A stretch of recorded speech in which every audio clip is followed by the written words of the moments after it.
yaşamaktan. Ama benim hikayemde artık bunlar yok. Kutsal ve heybetli bir diyardan. Güneşin doğuşu.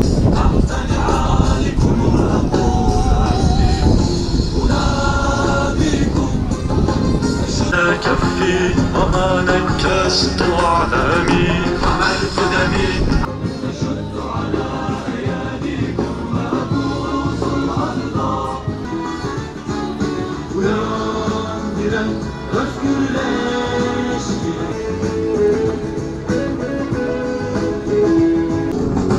uyan diren özgürleş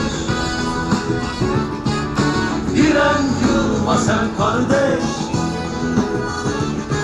alçıkla sıvanmaz güneş. Open Rafa olarak 7 Ekim'den sonra bir grup arkadaş bir araya geldik. Ve dedik ki neler yapabiliriz? Zaten yürüyüşler yapılıyordu. Çeşitli organizasyonlar yapılıyordu Filistin için. Ama biz daha çok ilk başta boykot fikrini aşılamak için insanların ters köşe olacağı ve farkındalık uyandıracak videolarla çalışmalarımıza başladık. 2024'ün Ocak ayında Refah Kapısı'nın kapatılmasından ötürü dedik ki ne yapabiliriz? Yine bir video çalışması düşündük ama sonra dedik ki Mısır Konsolosluğu'nun önünde bir nöbete başlayalım. Besmele çekelim.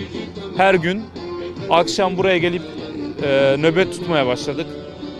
Alan sünnetlerimiz oluştu. Burada namazlarımızı kıldık. Her gün Fetih Suresi okuyoruz alanda. Dualarımızı ediyoruz. İnşallah Refah Kapısı'nın açılması için burada bir çaba sarf ediyoruz.